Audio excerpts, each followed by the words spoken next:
সহকারী শিক্ষকদের 11তম গ্রেড নিশ্চিত করতে সর্বাত্মক চেষ্টা চলছে বলেছেন অন্তর্বর্তীকালীন সরকারের প্রাথমিক ও গণশিক্ষা মন্ত্রণালয়ের উপদেষ্টা অধ্যাপক ডাক্তার বিধান রঞ্জন দাই পোদ্দার।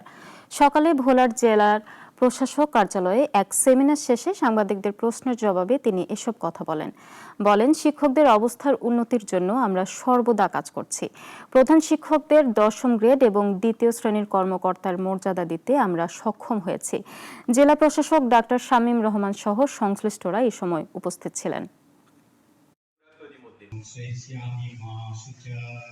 শিক্ষকরা হচ্ছে গিয়া প্রাথমিক শিক্ষার জন্য সবচেয়ে গুরুত্বপূর্ণ ব্যক্তি, কারণ তারাই মূল শিক্ষাটাকে দেন।